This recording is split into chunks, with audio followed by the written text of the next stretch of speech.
여러분 한 주간 잘 지내셨습니까? 네.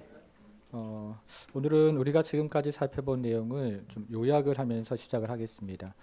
우리가 지난 1장부터 3장을 솔로몬에 대한 이야기를 함께 살펴보았는데요. 여러분들은 1장부터 3장의 내용을 어떻게 한마디로 요약을 하시겠습니까? 저보고 한마디로 요약을 하라고 한다면 저는 지혜의 왕 솔로몬이 이스라엘의 왕이 되었다 이렇게 요약을 하겠습니다. 어렵지 않죠? 또 쉽습니다. 여러 가지 우여곡절이 있었지만 지혜로운 왕 이스라엘이 솔로몬이 이스라엘의 왕이 되었다는 것이 우리가 지금까지 살펴본 이야기를 요약한 것이라고 할 수 있습니다. 여러분, 그러면 이 지혜로운 왕이 통치하는 나라는 어떤 모습일까요? 오늘은 지혜로운 왕이 통치하는 나라에 대해서 우리에게 이야기를 들려주고 있는데요. 오늘은 4장을 통해서 지혜로운 왕이 통치하는 나라를 우리가 두 가지 모습으로 함께 살펴보겠습니다. 첫 번째는요, 솔로몬이 이스라엘을 다스리는 이야기인데요. 주보의 첫째 옆에다가 솔로몬과 이스라엘이라고 한번 적어보겠습니다. 자, 1절을 다시 한번 보겠습니다. 1절을 다시 한번 보시면요. 솔로몬 왕이 온 이스라엘의 왕이 되었고 라고 이렇게 시작을 합니다. 여기서요, 온 이스라엘, 여기 표시를 한번 해보겠습니다. 온 이스라엘. 이것은 지금부터 솔로몬이 온 이스라엘을 다스리는 이야기를 시작해 보겠습니다. 이런 의미를 가지고 있습니다. 그래서 오늘 본문은 솔로몬이 이스라엘 왕국의 내각을 구성하는 이야기로 시작을 합니다. 여러분, 그런데 한 나라의 내각은 그 나라 최고 통솔자의 그 국정 철학이 담겨 있는 것이 한 나라의 내각이라고 할 수 있습니다. 예를 들어서요, 우리나라 군사정부 시절에는 환경부 이런 거 없었죠. 노동부 이런 게 없었습니다. 그 시절에는 그런 것이 중요한 줄도 모르는 시절이었습니다. 이것은 다윗과 솔로몬 시대도 마찬가지입니다. 우리가 사무엘서를 읽어보면 다윗의 통치 초기에 제일 먼저 언급되는 장관은 군대 장관 요압이고요. 그리고 다윗의 통치 말기에도 제일 먼저 언급되는 장관은 군대 장관 요압인데요. 이것은 다윗의 시대가 전쟁의 시대였기 때문에 군대 장관이 매우 중요했다 하는 의미를 가지고 있습니다. 여러분, 그러면 오늘 본문에 나오는 솔로몬의 내각에서 가장 먼저 언급되는 장관은 누구일까요? 2절을 한번 보겠습니다. 2절과 4절을 한번 볼게요. 그의 신하들은, 내각의 신하들은 이러합니다. 사독의 아들 아사리야는 누구라고요? 자, 제사장이 가장 먼저 언급이 되죠. 4절로 또 한번 가보겠습니다. 여호야다의 아들 분하야는 군사령관이요, 사독과 아비아달은 제사장이요. 자, 솔로몬 시대에 제일 먼저 언급되는 장관은 제사장인데요. 이것은 솔로몬 시대가 평화의 시대였다 하는 것을 우리에게 말해주고 있습니다. 그런데 이 구절을 히브리 원문으로 읽어보면 2절에 나오는 제사장 앞에는 정관사가 있고요. 4절에 나오는 제사장에게는 정관사가 없기 때문에 2절에 나오는 제사장은 대제사장을 의미하는 것이고요. 4절에 나오는 제사장은 그냥 일반 제사장을 이야기하는 것입니다. 그래서 솔로몬 시대에는 사독의 아들 아사리야가 대제사장이 되었고, 사독은 이제 나이가 많이 들어서 일반 제사장의 자리로 돌아가게 되었습니다. 여러분, 그런데 우리가 읽은 구절에서 유독 우리 눈에 띄는 사람이 있습니다. 그 사람은 아비아달인데요. 이 아비아달은 솔로몬을 반대했다가 추방을 당했는데 여기서 솔로몬이 그를 복직시킨 그런 이야기를 우리는 읽어볼 수가 있습니다. 그래서 솔로몬이 등용한 사람들의 이름을 우리가 1절부터 6절까지 읽어보았는데요. 이름을 유심히 살펴보면 솔로몬은 아버지 다윗 시대의 장관들과 그의 자손들을 아주 중요한 요직에 등용을 시켜서 기존의 세력들을 끌어안고 있는 모습을 보게 됩니다. 더불어서 솔로몬은 아주 강력한 새로운 나라 중앙 집권 체제를 유지하기 위해서 이제 새로운 부서들과 그리고 새로운 인재들을 등용하는 모습도 오늘 본문에는 나와 있습니다. 그래서 솔로몬의 내각이 우리에게 말해주고 있는 것은요, 구시대의 경험과 그리고 새로운 시대의 열정이 합쳐진 조화로운 내각, 그러니까 솔로몬의 지혜가 드러나는 내각이었다 하는 것을 우리에게 이야기해 주고 있는 것입니다. 이어서 솔로몬은 이스라엘을 12개의 행정구역으로 나누고 각 행정구역마다 대표를 이제 임명을 합니다. 7절을 한번 보겠습니다. 7절. 자, 솔로몬이 또 온 이스라엘에 12지방 관장을 두매 이렇게 시작을 하는데요. 우리나라 말로 하면 도지사를 각각 12개 행정구역으로 나누고 임명을 했다, 이런 의미를 가지고 있습니다. 자, 먼저 솔로몬은 온 이스라엘을 12개의 행정구역으로 나누었습니다. 그 이야기가 7절부터 19절까지 길게 이어집니다. 그런데 첫 번째 행정구역부터 7번째 행정구역을 여러분 지도에서 한번 찾아보시면요. 제가 한번 찾아보니까요. 지리적으로는 어떻게 되어 있냐면 시계 방향으로 안쪽에 있는 원을 형성하는 모양으로 되어 있습니다. 그리고 8번째 행정구역부터 마지막 12번째 행정구역까지는 지도에서 이것도 찾아보면요. 바깥쪽 원을 그리면서 이렇게 시계 반대 방향으로 돌아가는 모습으로 되어 있는 것을 확인할 수가 있습니다. 여러분, 그런데 이 같은 12개 행정구역은요. 이미 존재하고 있던 12개 지파를 중심으로 하는 행정구역도 있고, 그리고 새로운 행정구역도 있습니다. 예를 들어서 납달리, 이사갈, 베냐민 지파는 기존의 지파를 중심으로 하는 행정구역이 그대로 유지가 되고요. 나머지 행정구역은 새롭게 편성한 행정구역으로 그렇게 새롭게 이루어졌습니다. 그래서 여기에서도 구시대의 경험과 그리고 신시대의 열정이 조화를 이루는 모습으로 지방의 행정구역이 구성이 되는데요. 이것도 솔로몬의 지혜를 우리에게 드러내 보여주고 있는 모습입니다. 여러분, 그러면 솔로몬이 이처럼 행정구역을 새롭게 재편한 이유가 무엇일까요?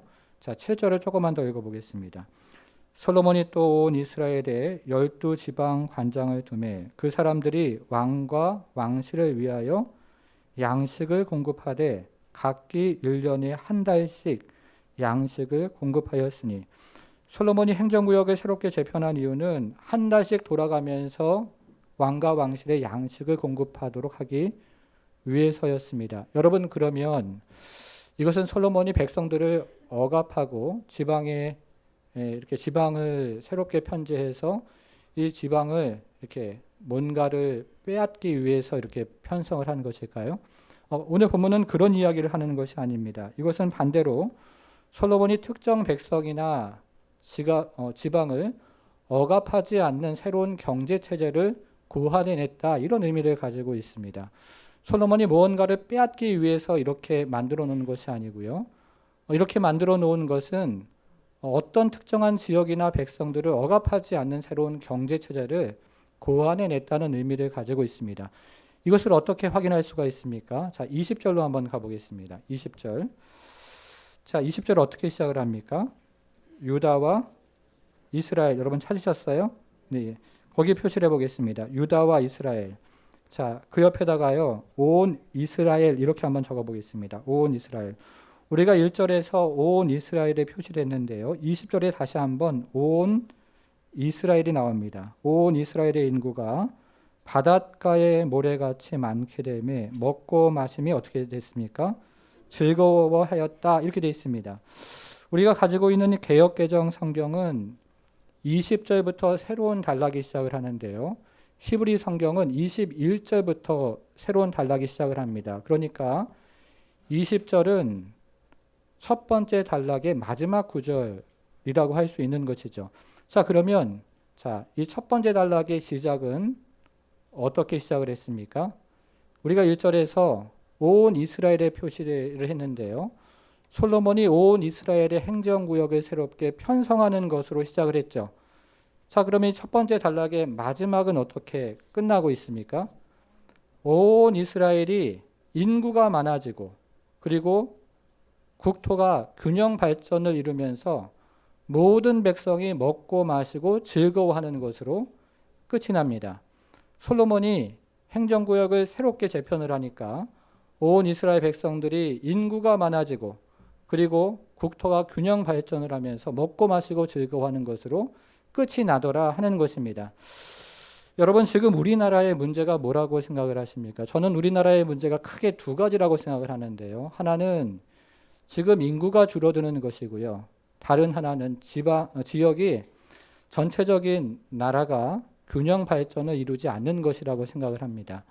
제가 서울에서도 살아보고 또 부산에서도 살아보니까요.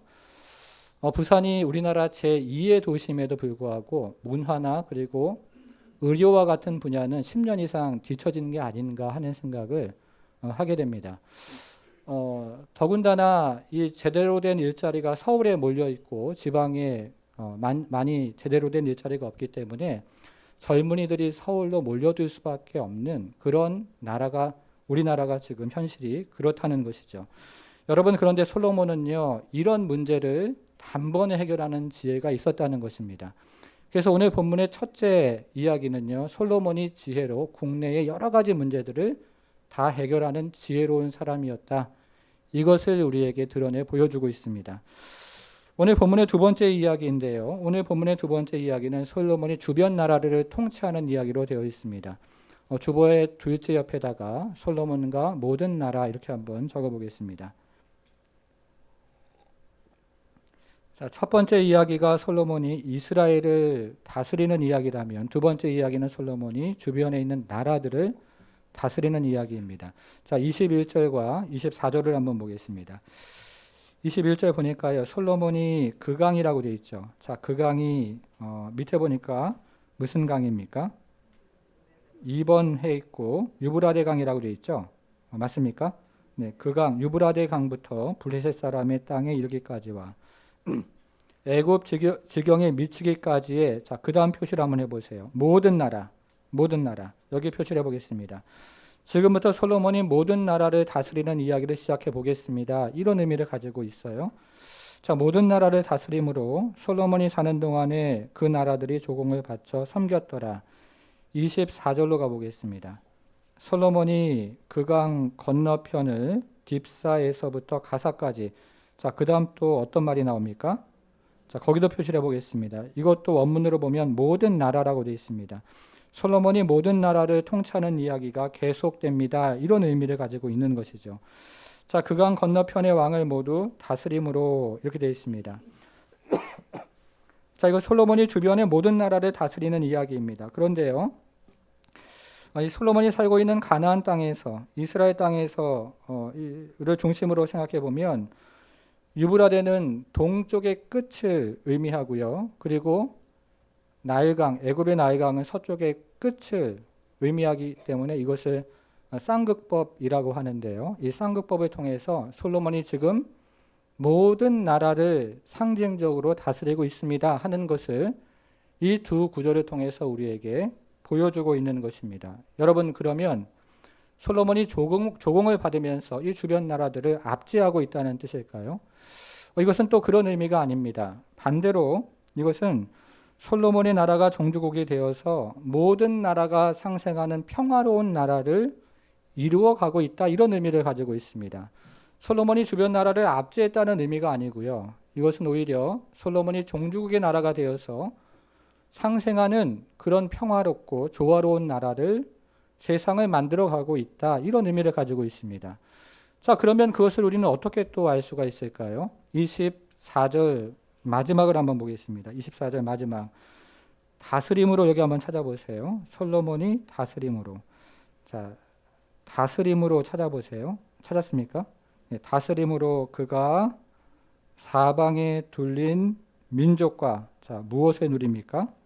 평안을 누렸잖아요. 자, 25절. 솔로몬이 사는 동안에 유대와 이스라엘이 단에서부터 브엘세바에 이르기까지 각기 포도나무 아래와 무화과 나무 아래에서 어떻게 살았습니까? 평안히 살았잖아요. 이스라엘 주변에 있는 나라들은 평화를 누렸습니다. 그리고 이스라엘도 평화를 누립니다. 특별히 여기 나와 있는 포도나무와 무화과 나무는 열매를 맺기까지 오랜 시간이 걸리는 나무들이기 때문에 이것은 오랜 동안 전쟁이 없는 평화로운 나라였다 하는 것을 우리에게 보여주고 있는 것입니다. 여러분, 오늘날 우리가 살아가는 세상은 어떤 세상입니까? 제가 지난주에 우크라이나 선교사님과 통화를 한번 한 적이 있습니다. 우크라이나 주변에 있는 그 우크라이나 난민들을 혹시 도울 기회가 있을까 싶어가지고요.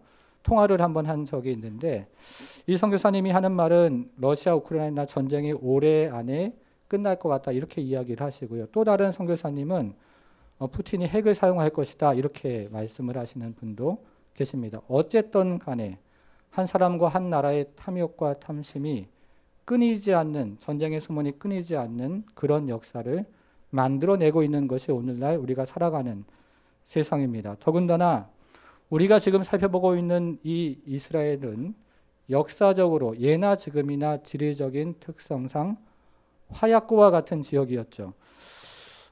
그런데 여러분 한번 보십시오. 오늘 솔로몬의 나라는요, 이스라엘 역사상 전례가 없는 평화를 누리는 유일한 나라가 되었다는 것입니다.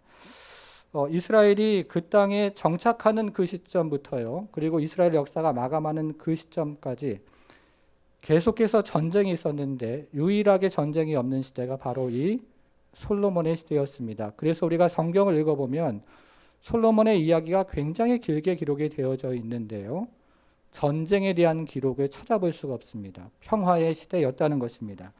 이것을 오늘날로 말하면 솔로몬이 러시아 우크라이나 전쟁을 평화적으로 해결하는 지혜가 있었고, 그리고 분쟁이 끊이지 않는 중동의 화약고의 그 여러 가지 지정학적인 문제도 평화적으로 해결하는 문제도 그런 지혜가 있었고, 그리고 어떤 나라 어떤 대통령도 해결하지 못했던 북한의 핵 문제도 평화적으로 해결하는 그런 지혜가 있었던 왕이었다, 이런 이야기를 하고 있는 것입니다. 솔로몬이 국내 산적한 문제만 지혜롭게 해결하는 그런 사람이 아니라 국제적으로도 어지럽고 굉장히 난해한 문제들을 해결하는 지혜로운 왕이었다 하는 것을 우리에게 들려주고 있습니다.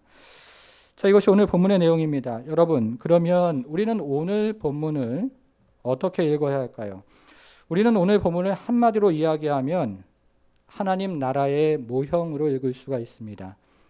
우리가 오늘 본문을 읽을 때요, 창세기부터 창세기부터 오늘 본문까지를 한 자리에서 읽어보면 하나님께서 아브라함에게 자손에 대한 약속과 그리고 땅에 대한 약속을 해주셨는데, 그것이 이루어지는 하나님 나라의 모형으로, 하나님 나라로 오늘 본문을 우리는 읽을 수가 있습니다. 화면으로 창세기를 한번 보겠습니다.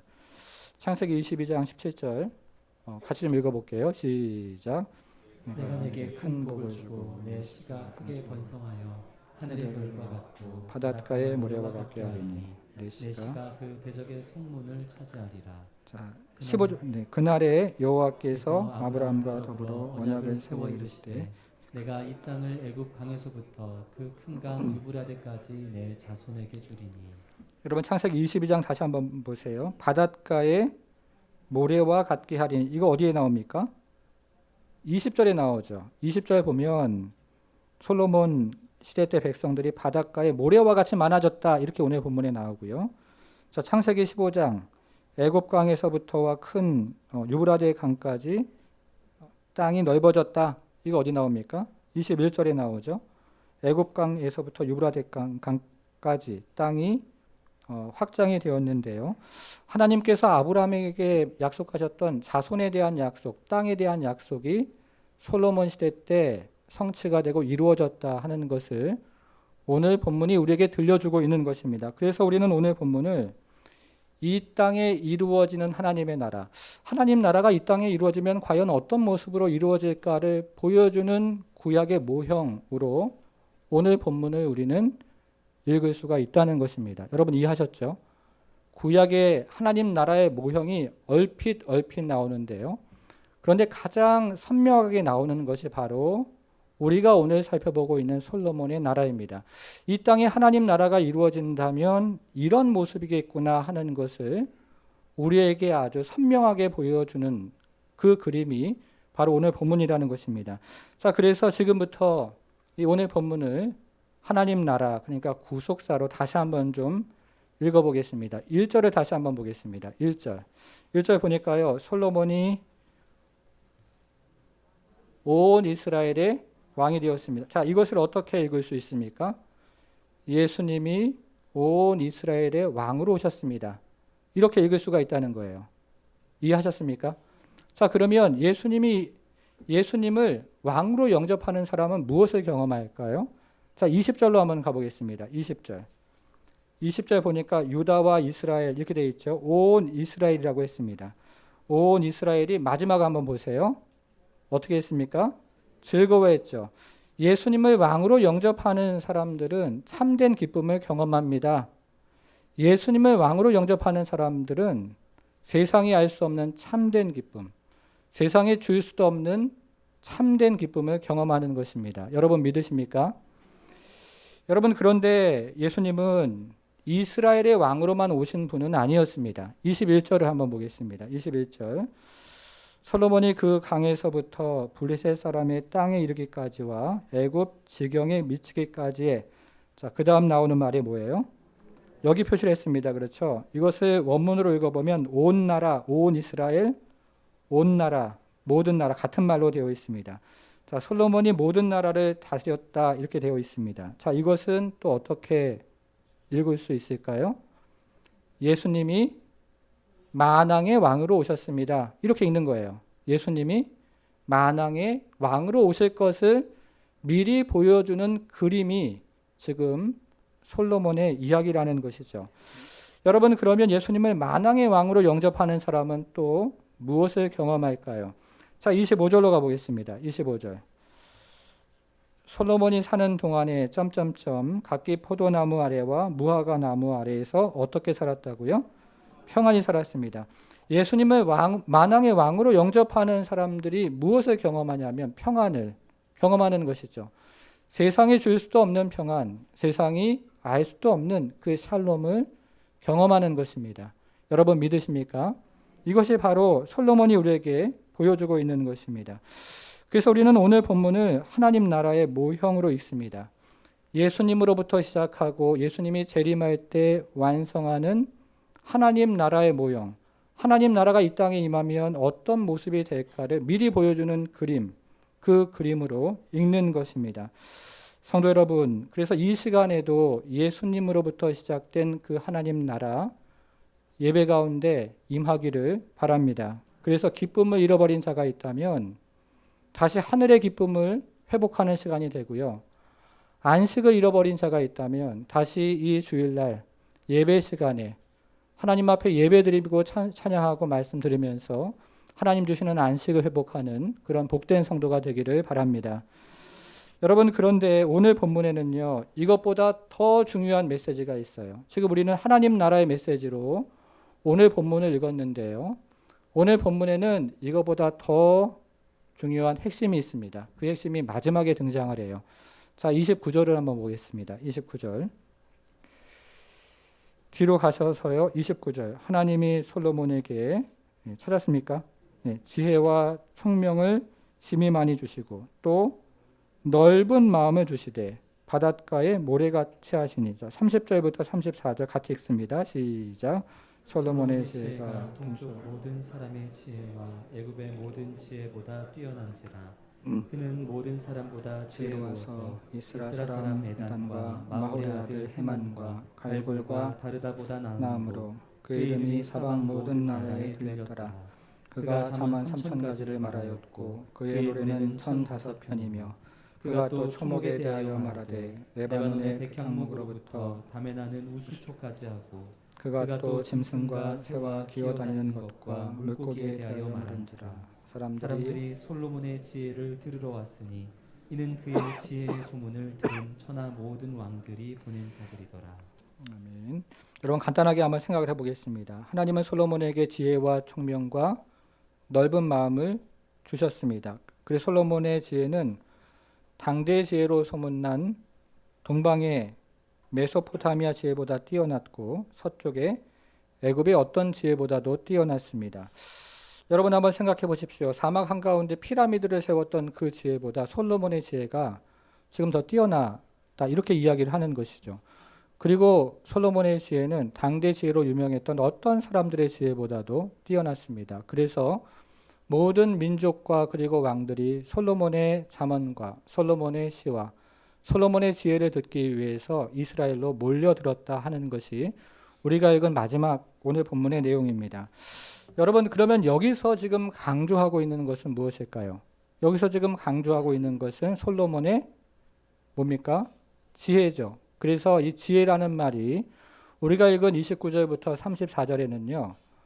지혜라는 명사도 나오고 또 동사의 형태도 나오고 지혜의 동의어, 총명도 나오면서 이 솔로몬이 굉장히 지혜로운 사람이었다 하는 것을 거듭해서 강조하고 있는 내용으로 마무리가 됩니다. 여러분, 그래서 오늘 본문의 핵심은요, 마지막에 이야기하는데요. 그것은 이스라엘의 번영이 아니라 바로 솔로몬 자신에게 있습니다. 이스라엘이 번영했다 이 이야기가 아니고요. 마지막 솔로몬의 지혜가 바로 오늘 본문의 핵심이라는 것입니다. 다시 말씀을 드리면 오늘 본문의 핵심은요. 하나님 나라를 우리에게 보여주는 데 있지 않고 오늘 본문의 핵심은 그와 같은 하나님 나라를 우리에게 주시는 예수 그리스도의 지혜, 예수님 자신, 거기에 초점이 있다는 것입니다. 우리가 앞에서 살펴본 하나님 나라 굉장히 중요하죠.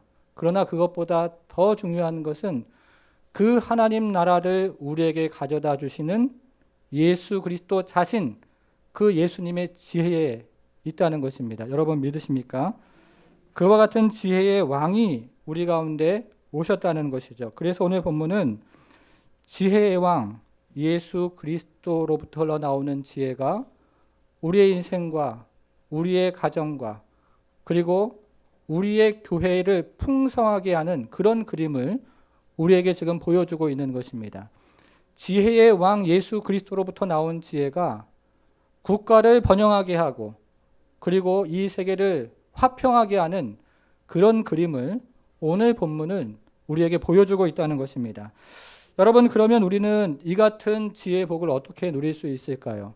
그 지혜를 누리는 비결을 지금부터 좀 생각을 해보겠습니다. 세 가지 질문을 가지고 한번 생각을 해보겠습니다. 첫 번째 질문은 자, 모든 나라, 오늘 본문에 나오는 모든 나라는 어떻게 이 같은 지혜의 복을 누릴 수가 있었습니까? 자, 34절로 가보겠습니다. 34절. 자, 4장 34절. 사람들이 솔로몬의 지혜를 자, 어떻게 하러 왔습니까?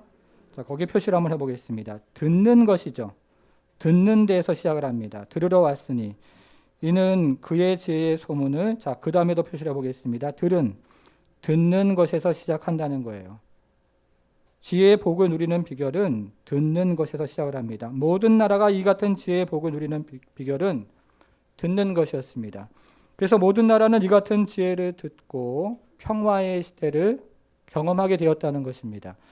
자, 두 번째 질문입니다. 여러분, 그러면 이스라엘이 이 같은 지혜의 복을 누린 비결은 무엇일까요? 무엇일까요? 앞에 거 들었으니까 이제 뒤에 것도 저희가 생각해 볼 수 있는데요. 3장 28절로 가보겠습니다. 3장 28절. 온 이스라엘이 찾았습니까? 네. 온 이스라엘이 왕이 심리하여 판결함을 어떻게 했습니까? 네, 거기 표시를 해보겠습니다. 듣는 것이죠. 이스라엘이 이 같은 지혜의 복을 누리는 비결도 듣는 것입니다. 그래서 이스라엘은 이 같은 지혜를 듣고 인구가 많아지고 그리고 지방이 균형 발전을 하면서 나라가 먹고 마시는 모든 백성들이 즐거워하는 그런 나라가 되었습니다. 자, 세 번째 질문입니다. 그러면 솔로몬이 지혜로운 왕이 될 수 있었던 비결은 또 무엇일까요? 무엇이겠습니까? 자, 3장 9절로 가보겠습니다. 3장 9절. 3장 9절. 누가 주의 이 많은 백성을 재판할 수 있사오리까? 자, 그 다음 말에 표시를 해보겠습니다. 자, 듣는, 여기 표시를 한번 해보겠습니다. 듣는 것이죠. 듣는 마음을 종에게 주사. 자, 11절로 또 한번 가보겠습니다. 3장 11절이요. 하나님이 찾았습니까? 네, 그에게, 그가 누굴까요? 솔로몬이죠. 솔로몬에게 점점점 뒤로 가서요. 송사를 한번 찾아보세요. 송사를 찾았습니까? 자, 그 다음 말이 무엇이죠? 네, 듣고 표시해 보겠습니다. 듣는 것입니다. 듣는 것. 솔로몬이 지혜로운 왕이 된 비결 무엇입니까? 듣는 것입니다. 듣는 것. 그래서 지혜는 하나님의 말씀을 듣는 것에서부터 시작을 합니다. 하나님을 경외하는 마음으로 하나님 말씀을 듣는 것, 하나님 말씀에 순종하는 것, 하나님 말씀을 날마다 상고하는 것, 읽는 것, 묵상하는 것, 그리고 삶으로 표현하는 것, 거기에서부터 진정한 지혜가 시작이 된다는 것입니다. 여러분, 그렇다면 이 듣는 마음을 잃어버리면 어떻게 될까요? 어떻게 되겠습니까? 자, 이번에는 성경을 뒤로 가서요. 11장으로 가보겠습니다. 열왕기상 11장. 11장으로 가보겠습니다. 4절로 가볼게요. 4절. 솔로몬의 나이가 많을 때에 그의 여인들이 그의 마음을 돌려라고 되어 있죠. 자, 이 마음 어떤 마음이었는데요? 듣는 마음이었는데 이 마음을 여인들이, 이방 여인들이 돌려버리는 것입니다. 그랬더니 솔로몬이 다른 신들을 따르기를 시작합니다. 자, 9절로 한번 가볼게요. 9절. 11장 9절 보니까 솔로몬이 마음을 돌려 이렇게 되어 있죠. 자, 이 마음이 어떤 마음이었습니까? 듣는 마음이었는데 이번에는 솔로몬이 스스로 그 마음을 돌려버립니다. 단단한 마음이 된 거죠. 곧은 마음이 된 것입니다. 그래서 이스라엘의 하나님 여호와를 떠남으로 여호와께서 그에게 진노하시니라 이렇게 이야기합니다. 이것도 솔로몬이 듣는 마음을 잃어버리는 것입니다. 여러분, 그러면 솔로몬이 듣는 마음을 잃어버릴 때 이스라엘은 어떤 일이 일어납니까? 솔로몬이 듣는 마음을 잃어버릴 때 그토록 부강했던 나라가 두 쪽이 났습니다. 자, 그러면 솔로몬 이후에 등장한 왕들이 듣는 마음을 잃어버릴 때 또 어떤 일이 일어났습니까? 듣는 마음을 잃어버릴 때 그토록 영화로웠던 나라가 포로로 끌려가는 일이 일어났던 것입니다. 여러분, 그러면 이것이 이스라엘 역사인데요. 자, 그러면 이것을 우리에게 적용을 한번 해보겠습니다. 우리가 듣는 마음을 잃어버리면 어떻게 되겠습니까? 해변에 배 한 척이 있었습니다. 아주 오랫동안 사용하지 않는 버려진 배였습니다. 이제 주인이 다시 이 오랫동안 방치되었던 배에 시동을 걸었습니다. 다행스럽게도 시동이 걸렸고 배가 천천히 앞으로 나아갔습니다. 배가 앞으로 나가면서 어느 정도 속력이 붙자 주인은 이제 그 배의 조타실로 들어가서 배의 키를 붙잡습니다. 그런 다음에 배의 키를 방향을 틀기 위해서 이리저리 움직여 보려고 했습니다. 그러나 배는 오랜 동안 바닷물에 부식이 되어서 이 키는 꿈쩍도 하지 않습니다. 그래서 주인은 두 손으로 키를 붙들고 더욱 안간 힘을 쓰면서 키를 돌리려고 애를 씁니다. 그러나 결국 이 주인은 배의 방향을 바꿀 수가 없었고 구명조끼를 입고 그 배에서 뛰어내립니다. 그리고 그 배는 해안가에 있는 암벽을 향해서 돌진하고 그리고 결국 암벽에 부딪혀서 산산조각이 났습니다. 여러분, 여기서 이야기하는 주인은 누구일까요? 예수님이죠. 여기서 이야기하는 배는 누구입니까? 우리의 인생입니다. 그러면 키는 무엇일까요? 키는 우리의 마음입니다. 특별히 움직이지 않는 키는, 단단히 굳어버린 키는 듣지 않는 마음, 굳어버린 마음을 의미하는 것입니다. 우리 마음에 키가 있는데요. 그것이 마음인데요. 이 마음이 듣지 않고 굳어버리면 결국에는 이 배처럼 된다는 것이 이 이야기의 내용입니다. 사랑하는 여러분, 우리 중에 듣지 않는 사람은 아무도 없습니다. 세상의 말을 듣는 사람, 사람의 말을 듣는 사람, 자신의 이야기를, 목소리를 듣는 사람, 그리고 공중에 권세 잡은 자의 이야기를 듣는 사람, 혹은 하나님의 말씀을 듣는 사람이 있을 뿐이죠. 우리 중에 듣지 않는 사람은 아무도 없습니다. 사랑하는 여러분, 그러면 듣는 마음은 무엇일까요? 듣는 마음은 하나님 말씀에 순종하는 마음이죠. 작은 일에도 이것이 하나님의 뜻인가를 생각하면서 하나님 말씀에 순종하는 마음이 듣는 마음입니다. 인생의 커다란 문제를 만났을 때에도 하나님의 말씀에 순종하면서 그 앞에 엎드리는 마음이 바로 듣는 마음입니다. 그래서 듣는 마음은 아담과 하와의 마음이 아닙니다. 단단한 마음 아닙니다. 육체에서 나오는 마음 아닙니다. 세상의 소리도 아닙니다. 그래서 듣는 마음은 예수님의 마음입니다. 부드러운 마음입니다. 하나님의 말씀에 순종하고자 하는 마음입니다. 육체의 정욕을 물리치는 마음, 세상의 유혹을 물리치는 마음, 그 마음이 바로 오늘 본문이 이야기하는 듣는 마음입니다. 그래서 듣는 마음은 선악과의 마음이 아니고 듣는 마음은 십자가의 마음입니다. 십자가에서 아버지의 뜻대로 하고자 하는 그 마음, 나의 마음과 하나님의 뜻이 다를 때 아버지의 뜻을 선택하는 마음이고, 나의 생각과 하나님의 생각이 다를 때 하나님의 생각을 선택하는 마음, 바로 그 마음이 듣는 마음입니다. 사랑하는 여러분, 지금 이 시대를 살아가는 우리에게 정말로 필요한 것이 무엇일까요? 그것은 마음을 지키는 것인데요. 오늘 본문에서 이야기하는 것처럼 하나님의 말씀을 듣는 마음입니다. 하나님의 말씀을 듣고 순종하는 마음입니다. 나의 생각과 하나님의 생각이 다를 때 하나님의 생각을 쫓아가는 십자가의 마음, 그 마음이 오늘을 살아가는 우리에게 정말로 필요한 마음이라는 것입니다. 바라기는 하나님께서 우리 모두에게 이와 같은 듣는 마음 허락해 주시기를 바랍니다. 하나님께서 우리 자녀들에게도 듣는 마음 허락해 주시기를 바랍니다. 그리고 이 교회 위에 듣는 귀를 열어주시고 듣는 마음 허락해 주셔서 예수님의 마음으로 가득 찬 교회가 되기를 바랍니다.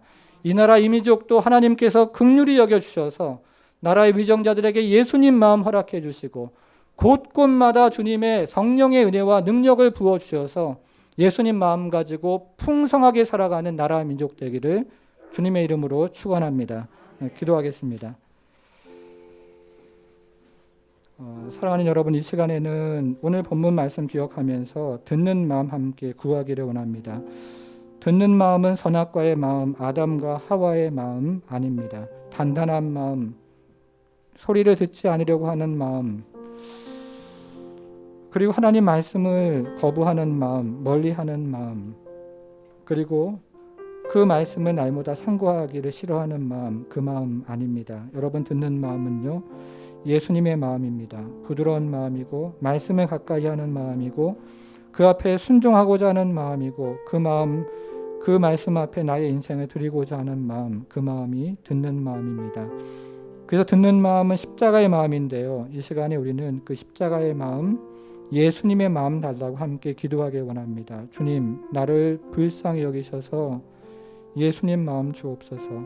우리 자녀를 긍휼히 여기셔서 예수님 마음 주옵소서. 우리 교회 주님 불쌍히 여겨 주옵소서. 교회 모든 성도들 안에 이 예수님 마음 주옵소서. 나라 민족 어렵다는 이야기 많이 듣습니다. 손가락질하는 사람 많지만 기도하는 사람 없습니다. 나라 민족에게도 하나님 긍휼을 베풀어 주시고 이 나라 이 민족에게 불쌍히 여겨 주셔서 예수님 마음 부어 주옵소서. 서로 상대방을 향하는 손가락 나를 향하게 하시고 나부터 회개하게 하셔서 이 나라 이 민족 주의 나라 민족 되게 하시고 다시 한번 주의 긍휼과 은혜 가운데 세워지는 나라 민족 되게 하여 주옵소서. 예수님 마음 주셔서 우리의 자녀들 또 우리 자신, 우리의 가정, 나라 민족, 교회 위에 예수님 마음 충만케 부어 주옵소서 하는 마음 가지고 이 시간 우리가 잠시 기도하며 주 앞에 나아가겠습니다. 기도하겠습니다.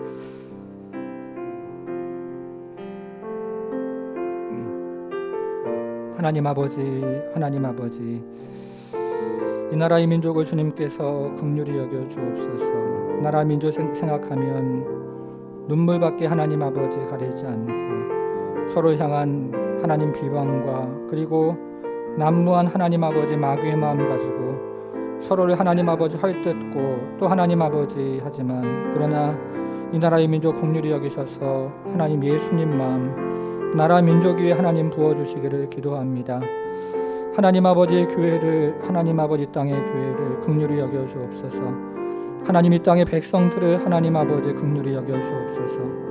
하나님 아버지 이 나라 이 민족에 있는 백성들 참으로 하나님 한많은 시대를 살아봤고 또 하나님 아버지 또 다른 하나님 아버지 어려운 시대로 들어가고 있는 이 나라 이 민족을 주님께서 긍휼히 여기셔서 이 땅의 교회들을 하나님의 마음 하나님 아버지 부어주시고 이 땅의 교회 위에 예수 그리스도의 마음 하나님 아버지 부어주시며 우리의 자녀들 주님께서 긍휼히 여겨주시고 우리의 자녀들 주님께서 불쌍히 여겨주셔서 예수님 마음 주님께서 부어주옵소서.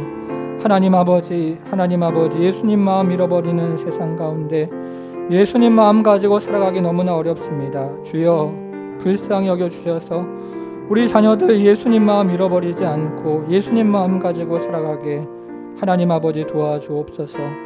하나님 아버지, 우리 자신을 예수님 마음, 그 마음 하나님 잃어버리지 않고 상대방을 향한 예수님 마음, 나라 민족을 향한 예수님의 마음, 그리고 참으로 교회를 향한 예수님의 마음 우리가 가지고 살아갈 수 있도록 우리 하나님 은혜를 베풀어 주옵소서. 하나님, 그래서 하나님이 나라 이 민족 위에 하나님의 마음 우리에게 하나님 허락하셔서 주님의 나라 주님의 민족으로 다시 한번 우뚝 서게 하시고, 하나님, 그래서 나라 민족에 하나님 아버지 참으로 즐거워하는 소리가 이곳저곳에서 들리게 하시며 우리 하나님을 향한 두 손을 들고 주 앞에 나아가 주님의 은혜와 주님의 도우심을 구하는 나라 민족 될 수 있도록 우리 하나님 역사해 주옵소서. 주님 은혜를 주옵소서. 하나님 함께해 주옵소서. 주님 역사해 주옵소서.